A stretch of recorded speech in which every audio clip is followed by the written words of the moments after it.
सुना देता हूं, बाकी सब ठीक है। ठीक है, जब भी कोई मुझसे पूछता है ये सवाल, कहो यार बीभू क्या है तुम्हारा हाल, तो मेरी समझ से यही कहना होता सटीक है, बाकी सब ठीक है। पुरानी सिंह को आप जानते हैं ना, आप जानते हैं पुरानी सिंह को, उसी पर ही कविता है। जब भी कोई मुझसे पूछता है ये सवाल, कहो यार बीभू क्या है तुम्हारा हाल, तो मेरी समझ से यही कहना होता सटीक है कि बाकी सब ठीक है। गुजरा है बचपन बड़ी आराम से, क्योंकि हर काम होता था पिता के नाम से, इसलिए होकर मगरूर रहने लगा हर वक्त नशे में चूर, क्योंकि दोस्ती हो गई थी जान से। घर वालों को बस इसी बात की तकलीफ है, बाकी सब ठीक है। बचपन के बाद कदम रखा जवानी में, हर पल मस्त रहा अपनी ही रवानी में, जुआ शराब और सबाब हमने किए बेहिसाब, बाप की दौलत लुटा दी फुटानी में, इसलिए मांगने पर मिलता नहीं भीख है, बाकी सब ठीक है।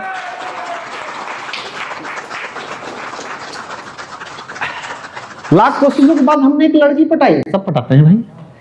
लाख कोशिशों के बाद हमने एक लड़की पटाई, ये जानकर उनके घर वालों ने कर दी मेरी पिटाई,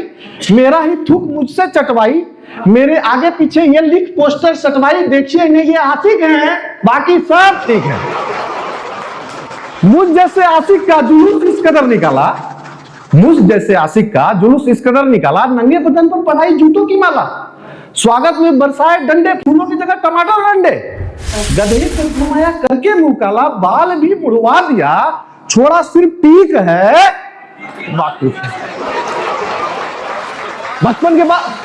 मुझे मजबूत करवा लो, घर वालों ने करा दी मेरी शादी, मैंने भी जानवर की तरह बढ़ा दी आबादी, एक से हुए दो, दो से हुए चार, बढ़ाता गया बिना किए विचार, बच्चों को लेकर घर में रोज होता झीक झीक है, अब तो प्रतिदिन पड़ता है झेलना, अब तो प्रतिदिन पड़ता है झेलना अपनी बीवी का झाड़ू और बेलना, अब तो प्रतिदिन पड़ता है झेलना अपनी बीवी का झाड़ू और बेलना, इसलिए हम मियां बीवी में रहती है मेलना, उसके इस षड्यंत्र में ससुराल वाले भी शरीक हैं कि अपना दुख कैसे कहूं हर किसी से, अपना दुख कैसे कहूं हर किसी से, अपनी बीवी का जुल्म सहना पड़ता है खामोशी से, इसीलिए शायद इसीलिए मेरे बच्चे की आदत मुझसे और शक्ल मिलती है पड़ोसी से, इस तरह घर की गई इज्जत भी भीख है, बाकी सब ठीक है।